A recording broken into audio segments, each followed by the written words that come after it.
Alright, what's up? So, I figured I would bring back doing these bare bones guides. I did a couple back on my other channel a few years back. We've been playing Star Wars again, so I figured I'd bring these back. These are not meant to be, like, nightmare progression, master mode, like, type guides. These are more or less supposed to be for new players that want to try to get into the class, so this is going to be basic talents, basic key points about the class, tactical, like just something to get you up and going. Okay, so I might do a handful of these. I'm gonna do Sage, healing, Sork healing, corruption, Seer, whatever first, just because that's what I've been playing. And I think it's something that gets a little lost on people how maybe kind of simple Sork healing is. So we're gonna go through it real quick. If you have any questions, feel free to leave them down below. We'll get to it. I've also been streaming and stuff, so if you guys just want to pop in there, you could ask. Feel free. So, all right, we're going to start with talents. You have a couple choices here. This is basically what I've been running. Your main points here at 23, you've got Keeper of the Peace or Hastening Call. I've messed with both of these. I prefer Keeper of the Peace. It feels like the more lazy option, to be honest. Basically, Deliverance will heal 2 people instead of 1, or when you cast Deliverance, it will give you a free cast afterwards. So, depending on what scenario you're in, you know, you can make that choice for yourself. I tried both. I like them both, but I think I prefer Keeper of the Peace. It's kind of up to you, though. So, you can mess with that. 39, Healing Trance spreads Rejuvenate to 4 allies. This is useful for AoE healing, obviously, so if you rejuve somebody, healing trance them, and then put down a puddle, then, you know, you're just going to get more for your money, basically. So, something to keep in mind. Try to healing trance somebody, at least off rip, just to spread that rejuve right off the bat. You got your raid buff at 43. I mean, if you want to coordinate with people, you can to take one of these other ones. But I just leave it selected because that's just what I do. I'm typically pugging stuff. It's easier just to have it and not need it than to need it and not have it, you know? 51, Healing Trance can be activated while moving. This is just great at all times because, you know, there's often times you're having to move. Being able to cast that and move might save somebody, so I would always, always, always have this. 68, this is kind of depends on your tactical, but especially if you're just starting, I would definitely keep Phase Walk or your CC. Again, this really just depends on the content you're doing, what you need. The last thing we were doing, I just wanted to have CC so I could eliminate some problems. Phase Walk, if you want to be able to traverse a little bit easier, is also an option. Telekinetic Blitz is more of a DPS option. There's a tactical that we'll talk about in a minute that corresponds to. And it is kind of a fun thing to mess with, but again, especially if you're just starting out, I would probably ignore Telekinetic Blitz. If you just want a little bit more DPS while you're doing stuff out in the world, you don't want to have to respec, you could take that. That's up to you. Okay, so if we go back to here, I am running 45 crit and 32 alacrity. I would prefer to get that alacrity a little bit higher. I might need to swap an augment at some point. I would prefer this to be more like 44, 34. But that's more or less where I'm prioritizing. I would like, again, to get a little bit more alacrity, but it's not that big of a deal. Again, especially if you're starting out, doing story mode raids, doing that kind of stuff, like, you're going to have the time to kind of figure out where you want to be while you're learning. It's not that big of a deal. Okay. Your tactical, this is what I was talking about with Telekinetic Blitz. So your go-to tactical for learning how to play it is going to be One for All. This causes your Wandering Mend to hit 1 extra target. It's a send it and forget it type of tactical. It's just free healing, okay? Storm's Succor, whatever. Telekinetic Blitz will heal allies for the damage that it does. Typically, it does result in very large single target healing, especially with Force Speed giving you 2 charges of TK Blitz back. Basically, you could fire off 2 charges and it increases per attack that you do. So you do 2, You have 4 speed, then you can fire off 3 more. By the time you fire off that third one, you fired off 5, and it will result in typically pretty large heals. Even without having accuracy, you still don't really miss them that often. So it is a useful large single target healing, but to me it kind of feels out of place in the toolkit. Like it kind of interrupts the rhythm of things, if that makes sense. I bought it, I messed with it for a little while. Again, lazy option, I just went back to this. It just feels like it made more sense. Something with TK Blitz is you could use it to technically extend your healing range because it's within 20 meters of the target. So if you're 30 meters to the target, it's going to go 20 meters past that. That's somebody that you technically couldn't have reached before. So maybe if there's range problems, it's got more use. But again, I would just, especially if you're just starting, one for all, call it a day. Okay, so bubble, we'll start with bubble. Don't overthink bubble too much. It's just gonna basically halt people taking damage for a few seconds, but it's not really super realistic to try to keep it up at all times. So use it as more of a preventative. Say, hey, that person's taking damage, bubble them, then start to heal them in times of need. Obviously, when everybody's taking damage, it's not realistic for you to be able to bubble everybody and then try to heal them. So don't worry about that. Now, you could preemptive bubble if you know the fight and you have downtime. You could go ahead and get bubbles out to try to help with that going into that damage phase. But even that's not a massive deal, especially starting out.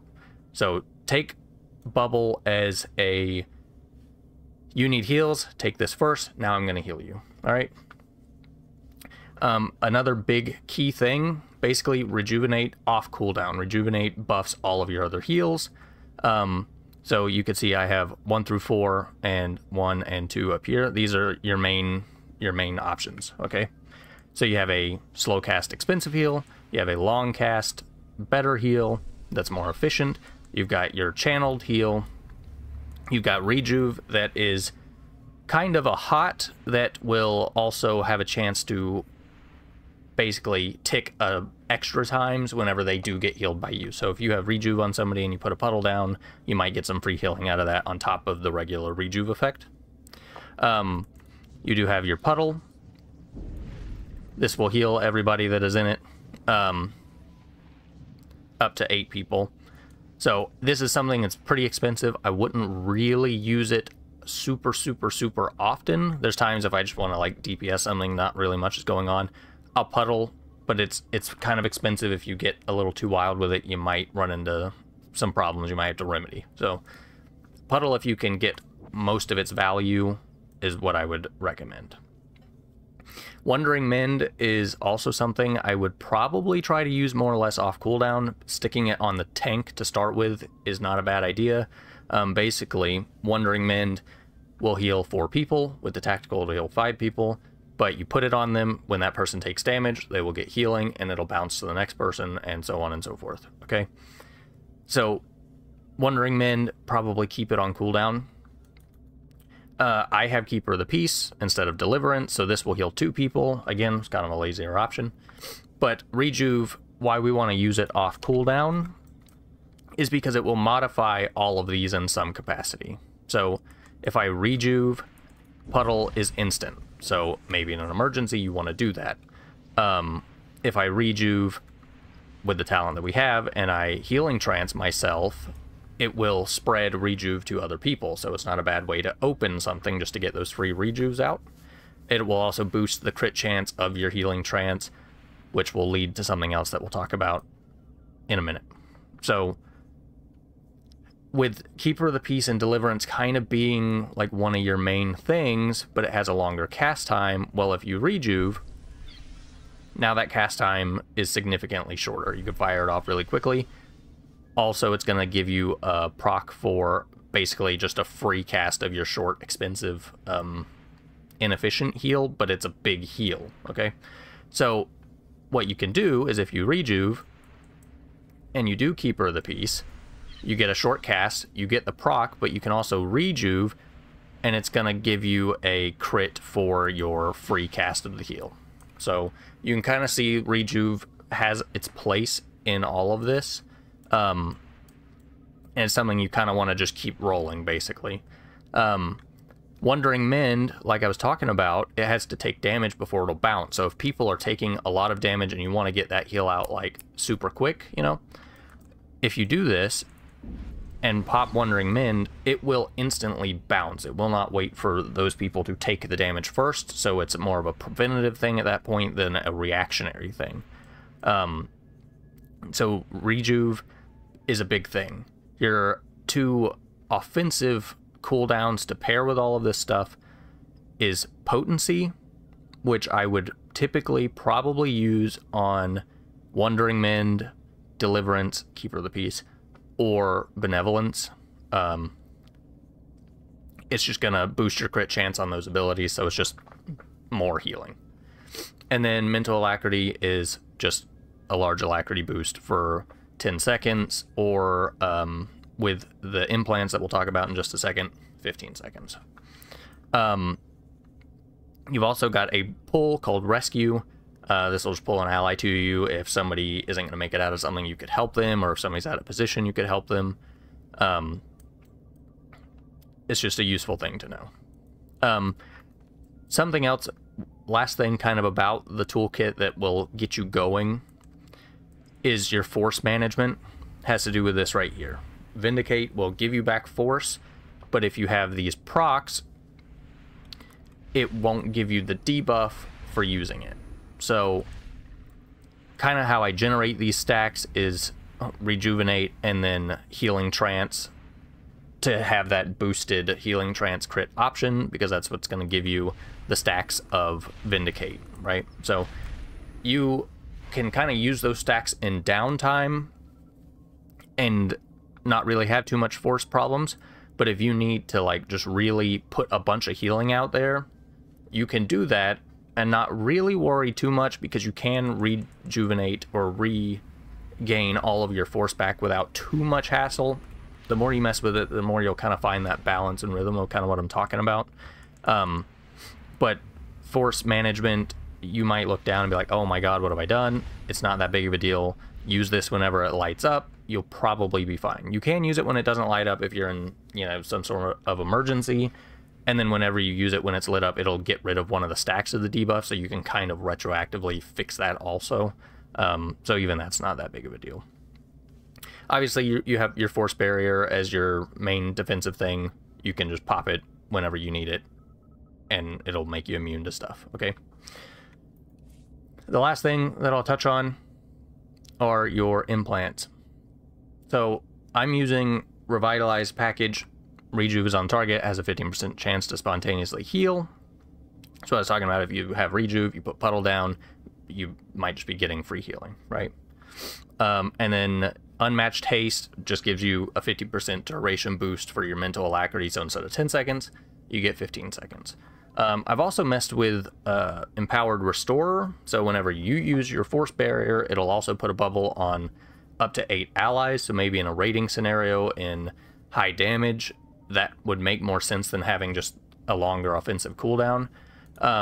I could see the use to this. I haven't used it a whole lot, but I could see there being value to that in particular fights and things.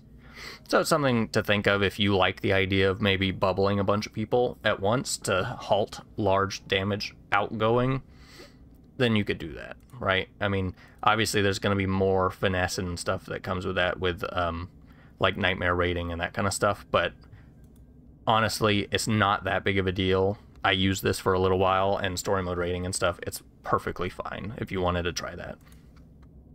And that's the thing with Stork Healing, you kind of have a few options with your talents and your implants and your tacticals, that you can kind of mess with stuff and find these different play styles. I would fully recommend you read through all of your talents, but this should get you going. Again, if you have questions, feel free to leave them down below. I think Stork Healing is relatively straightforward, and it's not too difficult to get used to. You find that rhythm relatively quickly, I think. Last thing before I let you go, you have a cleanse called Restoration. I should probably mention that. Keep an eye on your cleanses. You can mess with your group frames, find what kind of works for you to be able to see those things, the sizing of things, all that stuff. That's all personal preference for you. But cleanses are a big part of healing. It's called restoration. Get used to using it. Right. I think that's going to do it for this. Again, this is just a bare bones thing to get you guys going. If you have questions, feel free to hit me up in live chat or leave a comment down below. We might do Juggernaut Tank or Tactics Vanguard or maybe Marauder. I did one before. We'll see about that. If you have any ideas or you want any guides in this kind of bare bones video format, because I don't do well with text guides, I prefer video, let me know down below. All right, I'll see you guys in the next one. See ya.